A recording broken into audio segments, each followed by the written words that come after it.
الحمد لله رب العالمين والصلاة والسلام على سيد الأنبياء والمرسلين وعلى كل ملائكتك المقربين وعلى عباد الله الصالحين.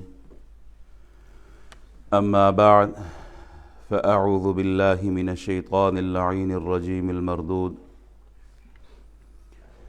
بسم الله الرحمن الرحيم. قال الله تبارك وتعالى في الكلام المجيد بعد أعوذ بالله من الشيطان الرجيم. بسم الله الرحمن الرحيم.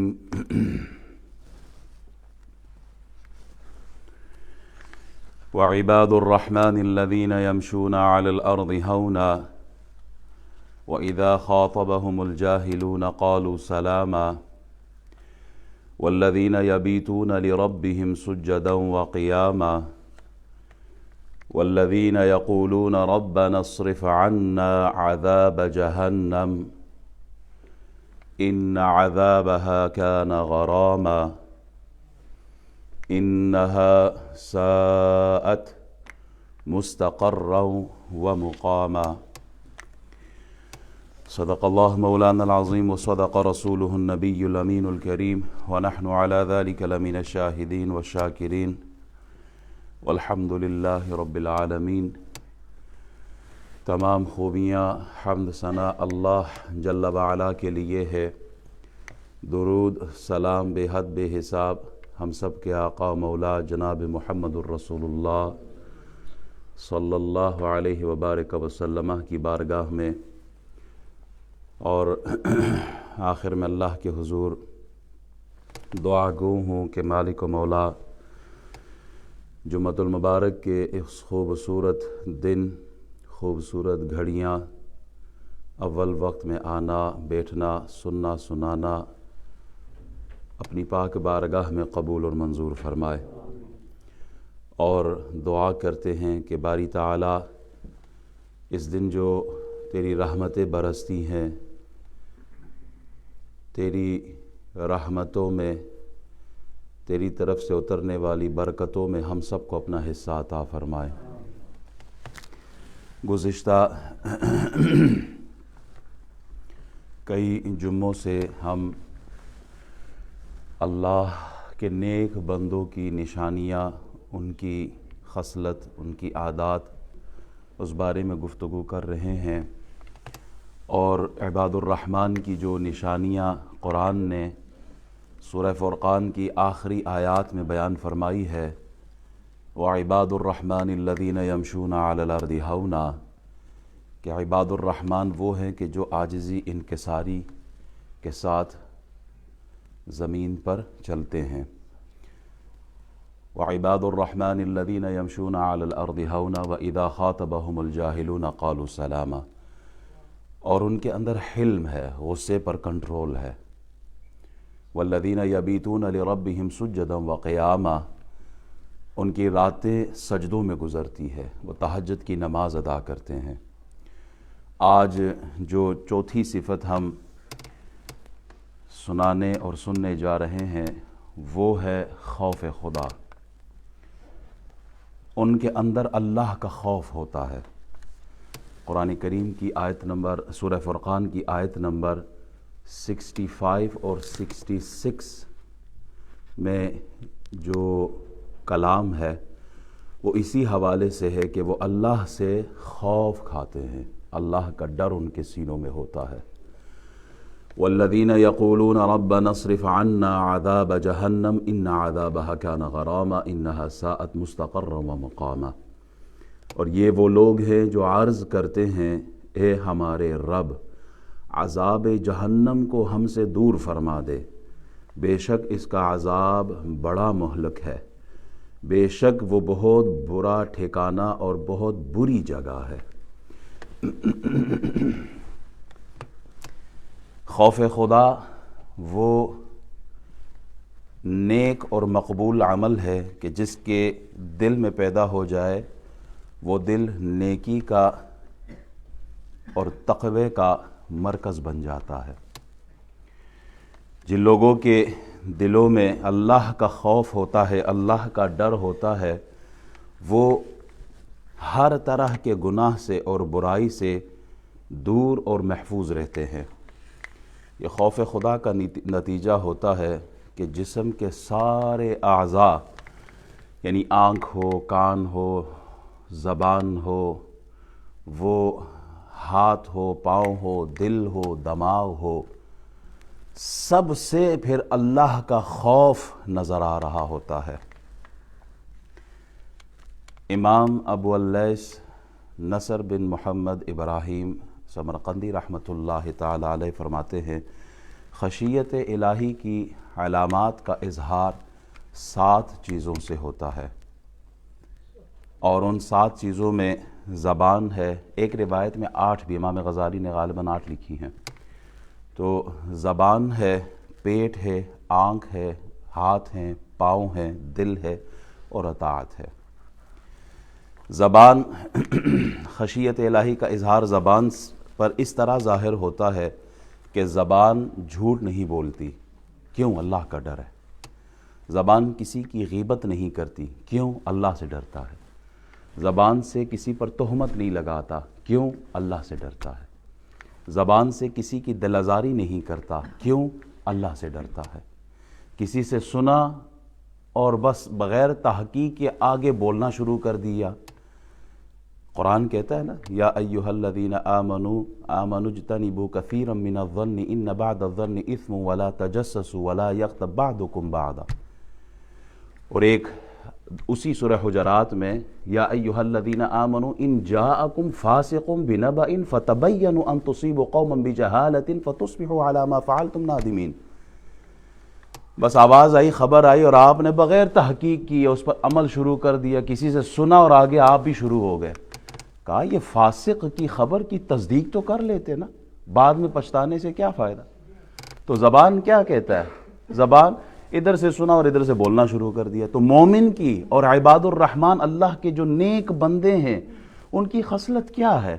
ان کی نیک خصلت یہ کہ وہ زبان سے کبھی بھی کسی کی دل آزاری نہیں کرتے، زبان سے کبھی بھی جھوٹ نہیں بولتے، زبان سے وہ کبھی بھی فتنے اور فساد کی بات نہیں کہی۔ یہ عباد الرحمن کی نشانی ہے، اللہ والوں کی نشانی ہے۔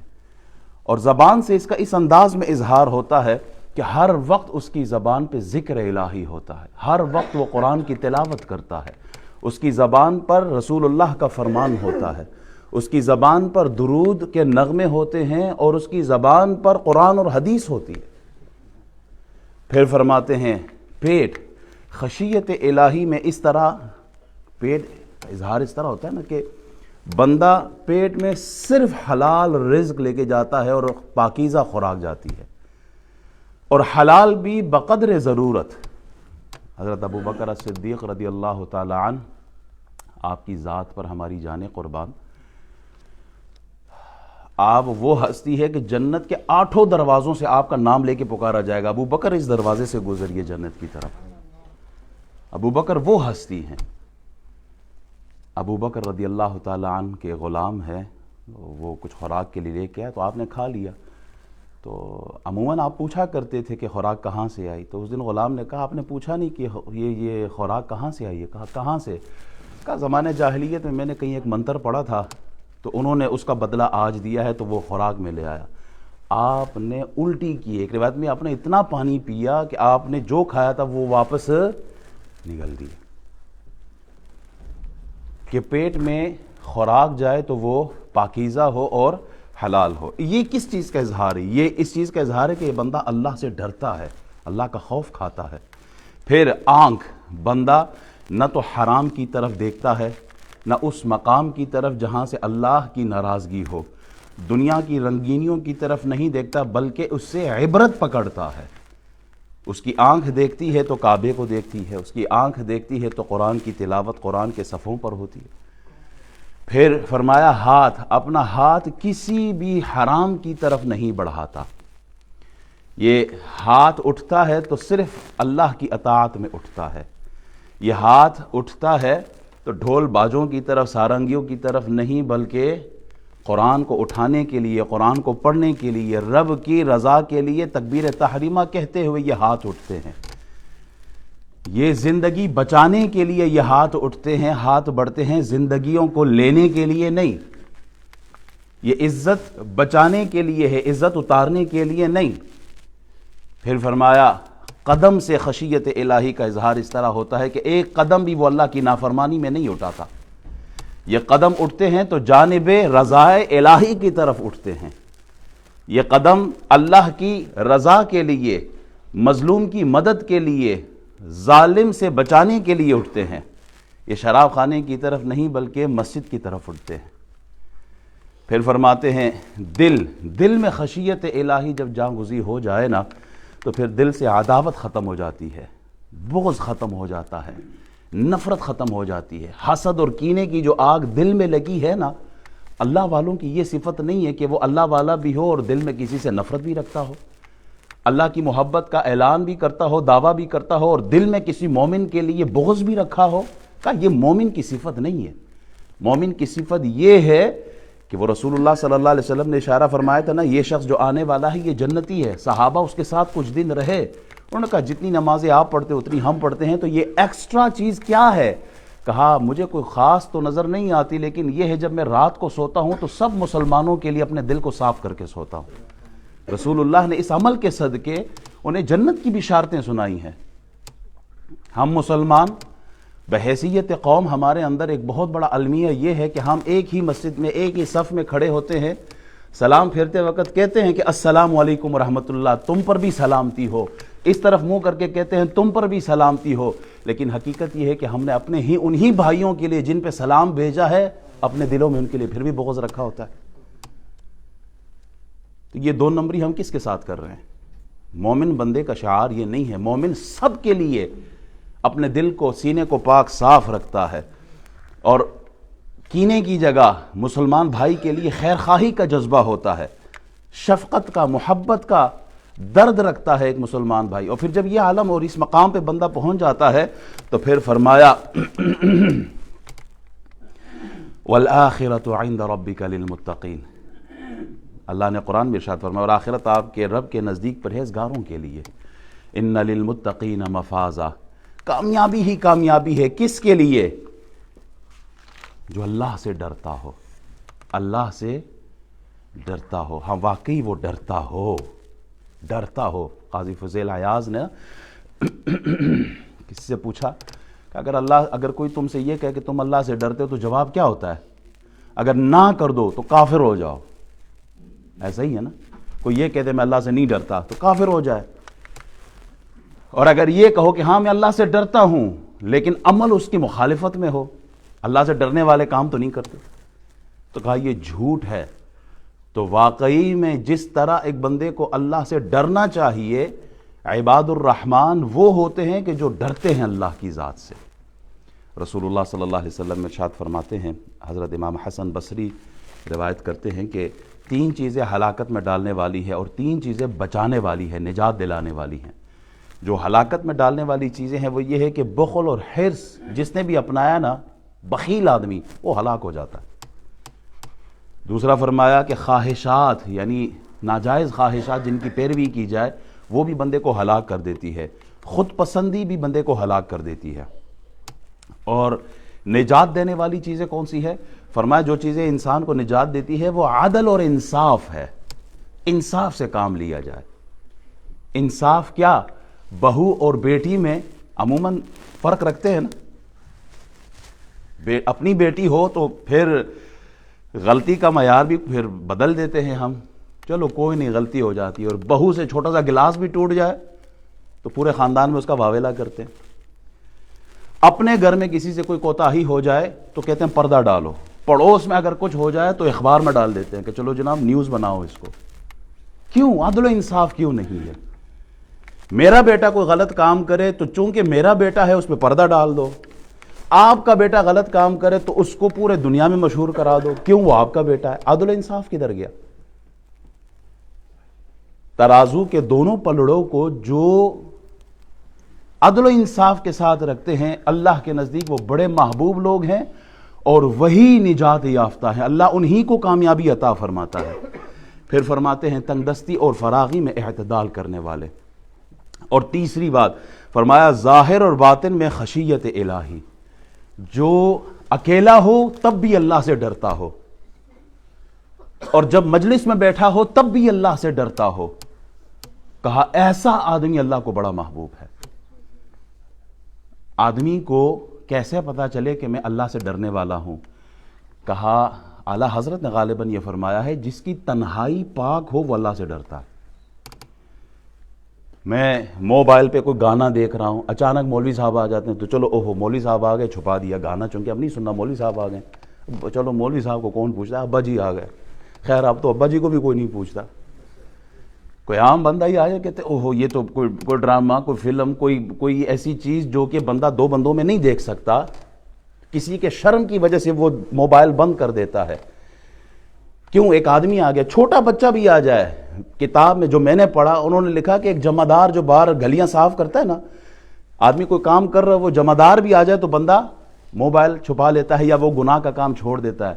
کہا جب تنہائی میں اور کوئی نہیں ہوتا، اللہ کی ذات تو تمہارے ساتھ ہے نا، واللہ معکم، اللہ تو تمہارے ساتھ ہوتا ہے۔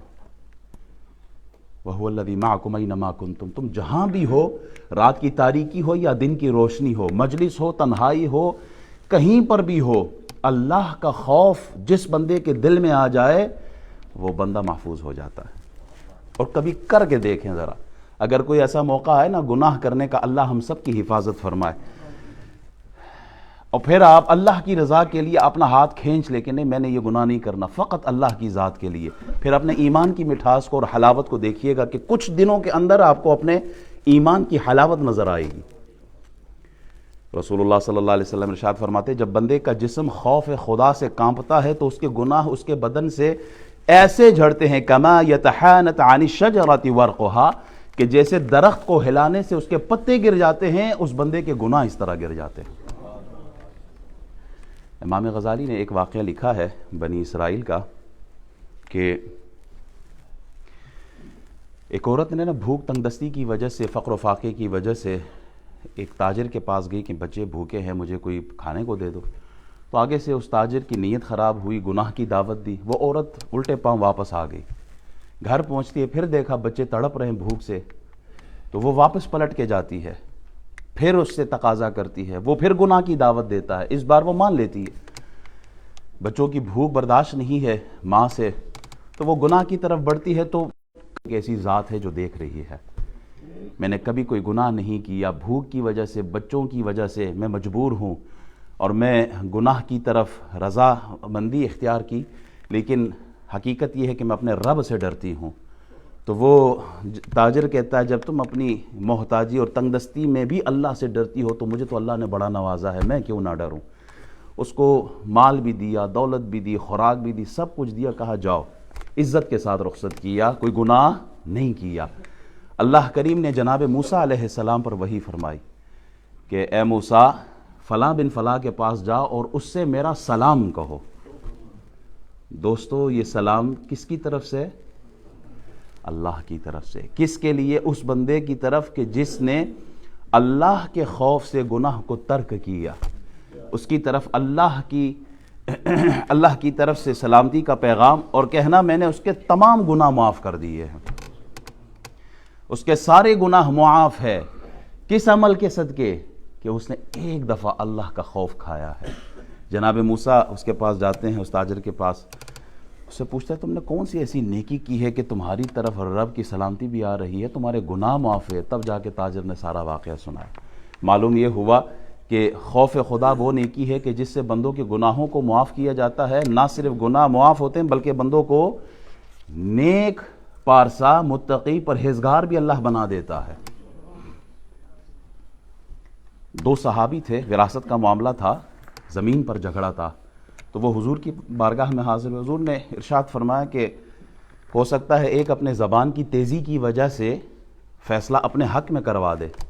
ہوتا ہے نا، آپ نے دیکھا ہوگا بعض اوقات ایک آدمی زبان کا بڑا تیز ہوتا ہے، he knows how to play with the words, کہ میں نے کون سی بات کس طرح کہنی ہے تاکہ فیصلہ میرے حق میں ہو جائے۔ یہ وکیل بہت اچھے طریقے سے سارا کچھ جانتے ہیں۔ تو حضور نے ارشاد فرمایا کہ ہو سکتا ہے ایک اپنے زبان کی تیزی کی وجہ سے فیصلہ اپنے حق میں کروا دے۔ ہوتا ہے نا، آپ نے دیکھا ہوگا بعض اوقات ایک آدمی زبان کا بڑا تیز ہوتا ہے، he knows how to play with the words, کہ میں نے کون سی بات کس طرح کہنی ہے تاکہ فیصلہ میرے حق میں ہو جائے۔ یہ وکیل بہت اچھے طریقے سے سارا کچھ جانتے ہیں۔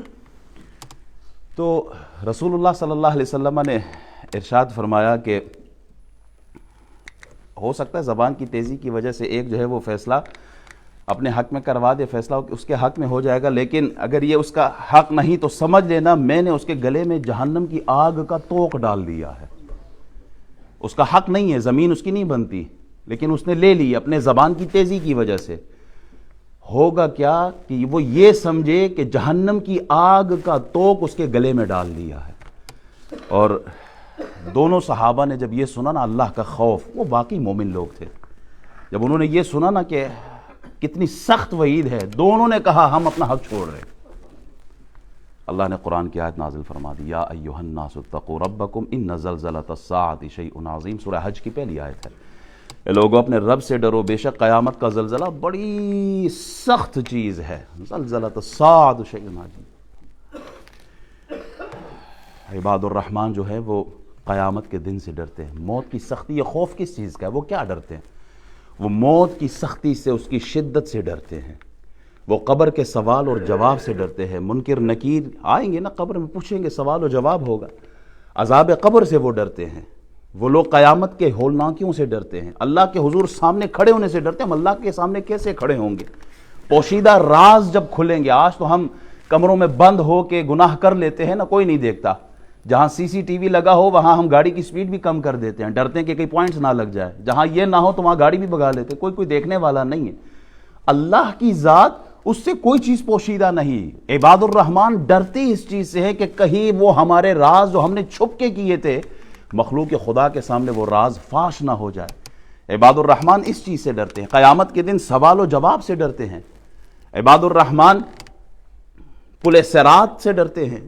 جب میزان پر اعمال تولے جائیں گے وہ اس وقت کی کیفیت سے ڈرتے ہیں۔ دوزخ کے عذاب سے ڈرتے ہیں جس کا ذکر ان آیات میں ہے۔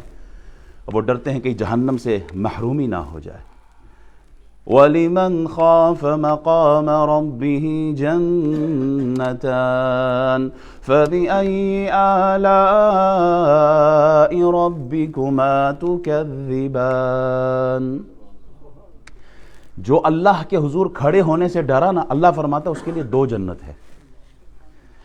اللہ کے حضور کھڑے ہونے سے ڈرا، جو ڈرے کہ میں اللہ کے حضور میں نے جواب دینا ہے، میں جس کے دل میں یہ بیٹھ جائے نا، وہ وراثت میں بہن کا حق نہیں کھاتا، وہ پھر بھائی کا حق نہیں مارتا، وہ کسی یتیم کا حق نہیں مارتا، وہ بیوہ پر ظلم نہیں کرتا، وہ کسی کی زمین کو نہیں ہڑپتا، زمین پہ قبضے نہیں کرتا، بیٹی اور بہو میں پھر وہ فرق نہیں کرتا، وہ انصاف کا ترازو وہ بالکل برابر رکھتا ہے، وہ ماں باپ کا گستاخ نہیں ہوتا۔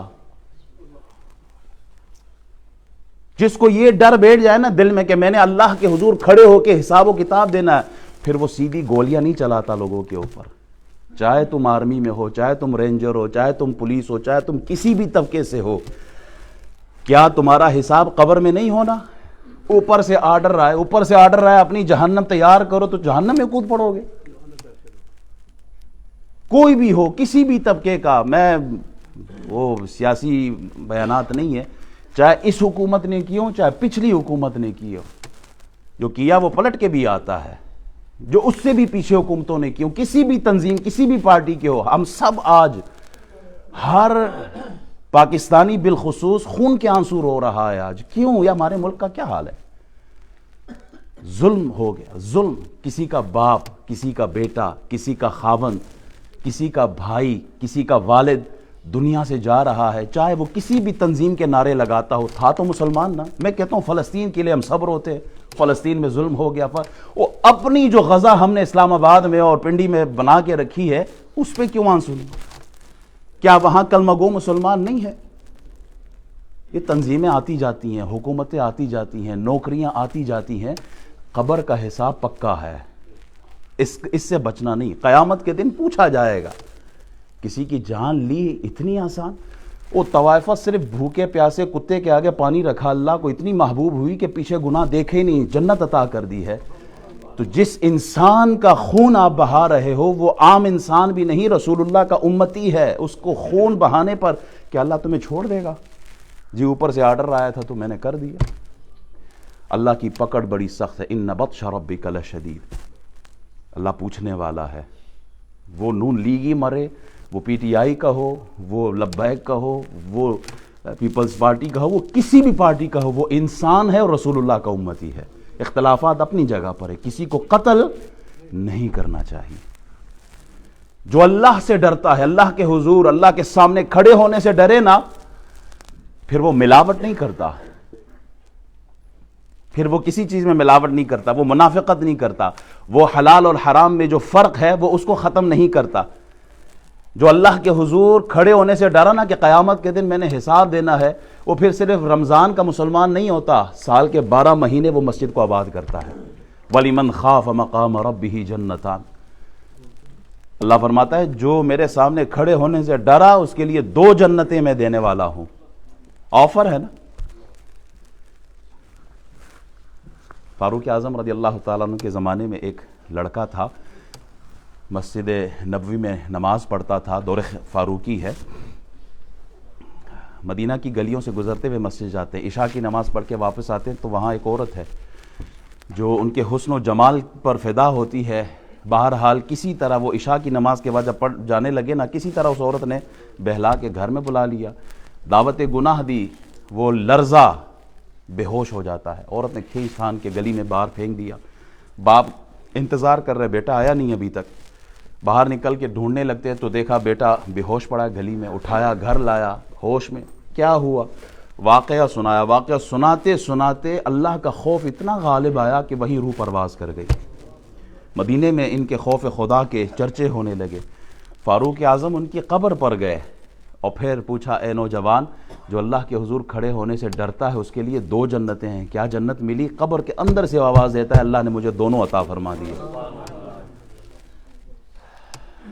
اللہ نے مجھے دونوں جنتیں عطا فرما دی ہے۔ احباب، امام غزالی فرماتے ہیں جس طرح دھویں سے نا آگ کی پہچان ہوتی ہے، پتہ چلتا ہے آگ لگی ہے کہیں، پھل سے درخت کے پتہ چل جاتا ہے کہ کس پھل لگا ہو تو درخت کا پتہ دیتی ہے، اسی طرح مومن کا پتہ کا اس کے دل میں اگر خوف ہو نا تو اس کے اعضاء سے، اس کے باڈی پارٹ سے پتہ چلتا ہے کہ اس کے اندر اللہ کا خوف ہے۔ اللہ کا کلام سنتا ہے وہ روتا ہے، اللہ کا کلام سنتا ہے وہ کانپ جاتا ہے، وہ تڑپتا ہے اللہ کی محبت میں۔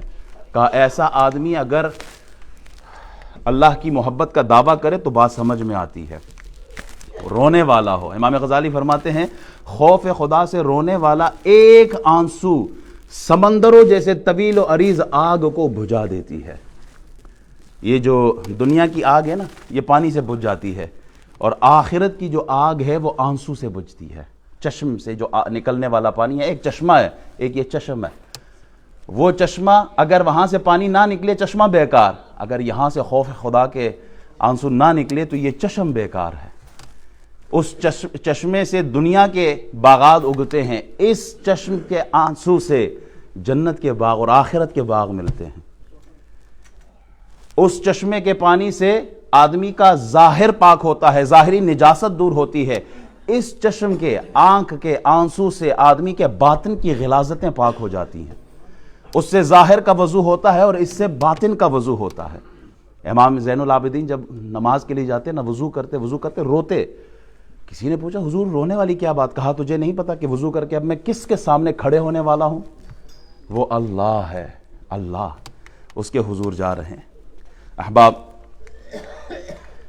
قیامت کے دن عرش کا سایہ 7 قسم کے لوگوں کو ملتا ہے، ان میں سے ایک وہ بھی شخص ہوگا کہ جو اللہ کے خوف سے ڈرتا ہو اور گناہ نہ کرتا ہو۔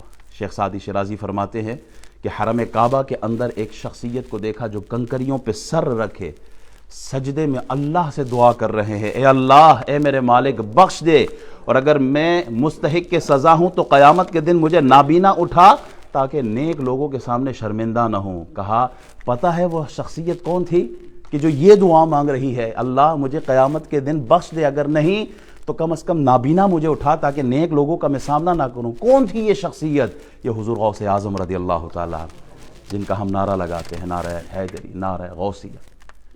وہ ہستیاں، اقبال نے بھی کہا تھا نا کہ تو غنی از ہر دو عالم من فقیر، روز معاشر عذر ہائے من پذیر، گر تمی بینی حسابم ناگزیر، از نگاہ مصطفیٰ پنہا بگیر۔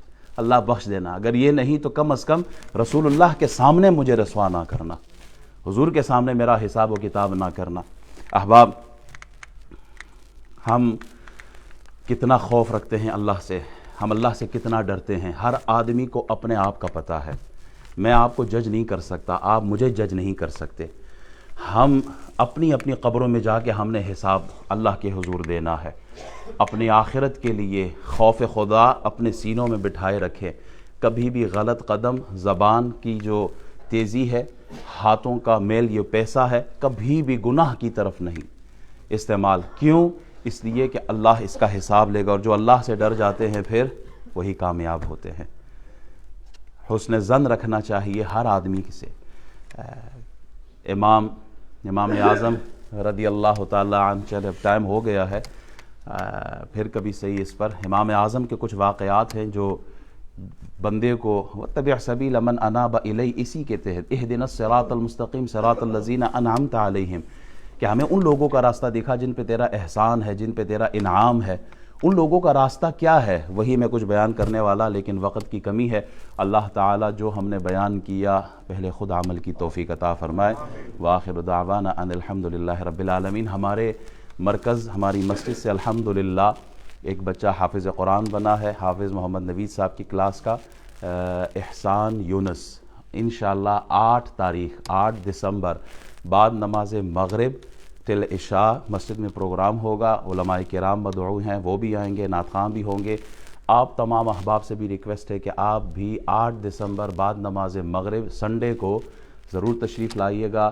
مسجد کے لیے بھی آنر ہے، ہمارے جتنے بھی نمازی ہیں، کمیونٹی ہے، مسجد کے آنر سے مراد ہماری ٹیم۔ مسجد تو بہت برکت والی جگہ ہے، ہماری جو ٹیم ہے، اساتذہ ہیں، جو یہاں کا سٹاف ہے، کمیٹی ہے، ٹرسٹی ہے، سب کے لیے باعث عزت ہے کہ ہماری مسجد سے الحمدللہ حافظ قرآن تیار ہو رہے ہیں۔ آپ کا دیا ہوا مال ایسی جگہ لگ رہا ہے جہاں پہ قرآن کی تعلیم دی جا رہی ہے، قرآن کا پیغام پھیلایا جا رہا ہے۔ اس سب میں آپ سب کی کنٹریبیوشن ہے، چاہے وہ مال ہو، سجدے ہوں، نمازیں ہوں، اور کسی بھی حوالے سے آپ کا تعلق مسجد سے ہے۔ اللہ اس کی برکتیں آپ کو بھی عطا فرمائے گا۔ اللہ ہم سب کی اولادوں کو قرآن کی تعلیم سے، قرآن کے پیغام سے ان کے سینوں کو منور فرمائے۔ وآخر دعوانا الحمدللہ۔